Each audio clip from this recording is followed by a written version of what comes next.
apartments and homes, and I was working 12, sometimes 14 hours a day. Sometimes I would work 12 hours and not make one sale. And it was a small sale. He said, no, he said, that's not the way you sell. He said, the way you sell is by asking questions and then looking for ways to help your customers achieve their goals with our products. So I went out and I started to ask questions rather than talking, and people started to respond to me differently. Then I began to read books on selling, and then I began to listen to audio programs on selling, and then I began to go to seminars on selling. And every time I learned something new, my sales went up and up and up. My sales went up and up. Within 1 year, I was earning 10 times as much. I was earning more at the age of 25 than I ever dreamed I would ever earn in my life. I was earning more than my father had earned after 40 years of hard work. I couldn't believe it.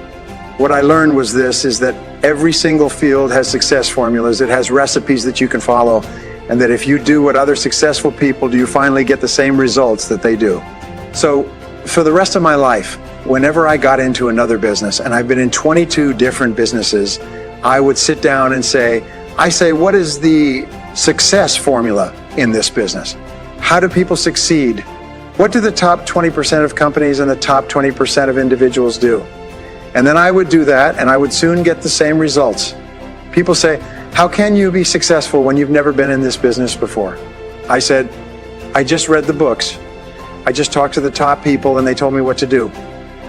Prudential Insurance Company did a study some years ago, and they put thousands of agents that they have throughout the United States into their computers and compared their income. It came out the 80-20 rule worked. 20% of the salespeople were doing 80% of the business. Well, they had all the data on the computer, so they ran it through one more time. They said, what's the average income of the top 20% compared to the bottom 80? Now, for those mathematicians among you, that works out to the top 4%. What was the average income? They found the top 4% were earning, on average, 32 times the average of the people on the bottom 80%. So they said, this is interesting. And they ran it through one more time.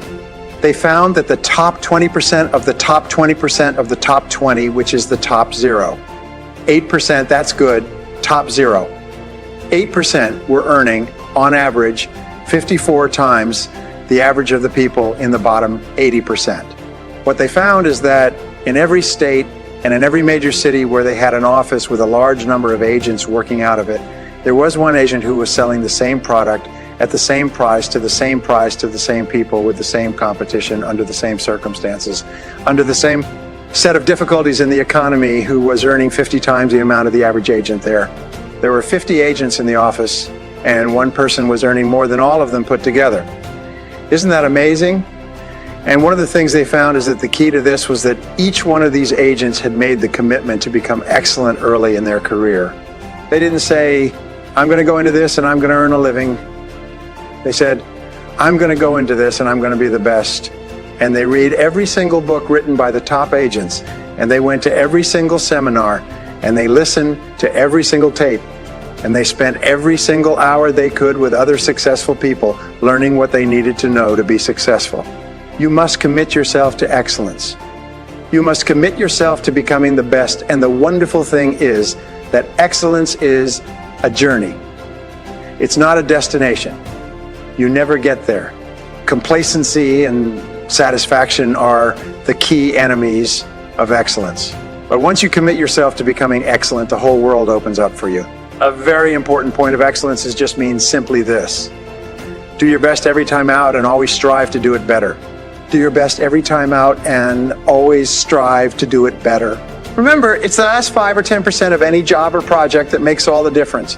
And what we do is we get to 90% done, and then we start to drag our heels.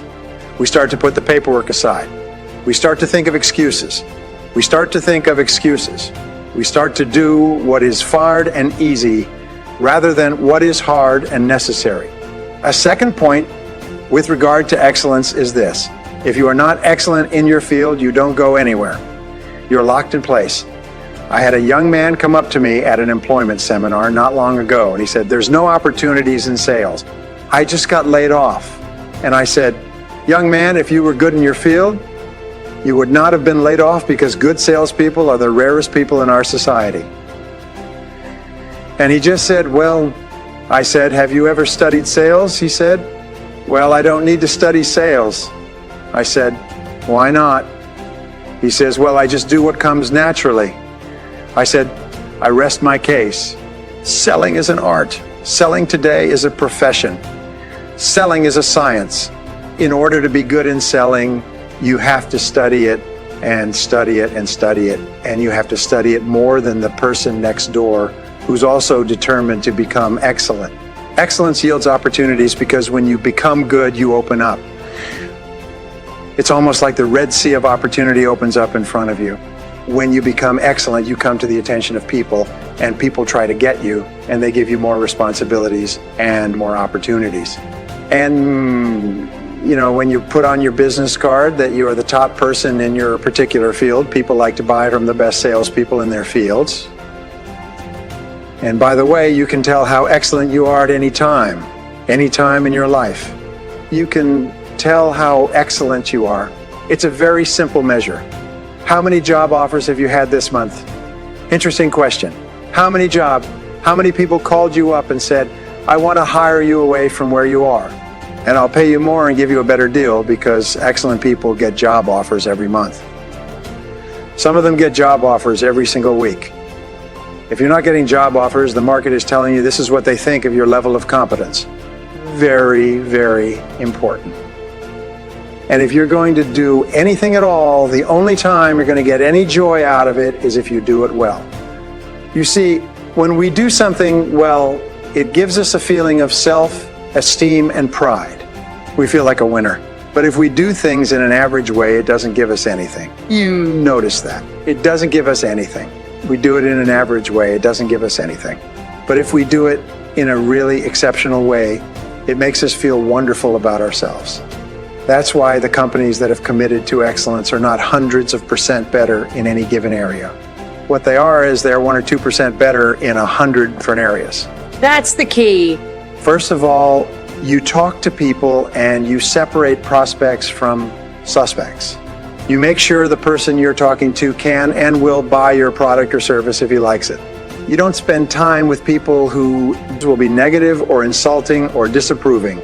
We're afraid of rejection, which is quite normal, and we're afraid of failure. So the fears of failure combined with rejection hold us back from calling on people. And here's what we've discovered. Everyone starts off in life with low self-esteem and high fears. But as your self-esteem goes up, I like myself, I like myself, I like myself, I like myself, I like myself. As your self-esteem goes up, your fears go down. And the more you like yourself, the more courage you have. The more courage you have, the less afraid you are, the more willing you are to call on more people. Now, if you call on lots of people, eventually you become good at prospecting. When you're good at prospecting, you lose your fear. In fact, you start to enjoy calling on new people. So the starting point of sales success is calling on new people, and that starts off with high levels of self-esteem. I worked with people. I remember talking to a man recently. He said he started off in sales, but he had low self-esteem. He said he quit in 1 week because he could not tolerate the rejection.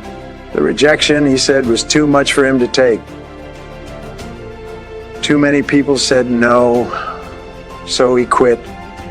He was doing very poorly in life, but the rejection, he said, was too much for me. I could not accept so much rejection because he had low self-esteem. The second thing we know is establishing trust and likability. The more you like yourself, the more you like other people. The more you like other people, the more they like you and are willing to listen to you and buy from you. We find that the one-to-one relationship between your level of self-esteem and your level of sales. High self, try to create a need when you sell. You try to find someone who already needs the benefits of what you sell and then talk to them and try to get them to buy your product rather than your competitors. Or a good prospect must have a problem that has not been solved.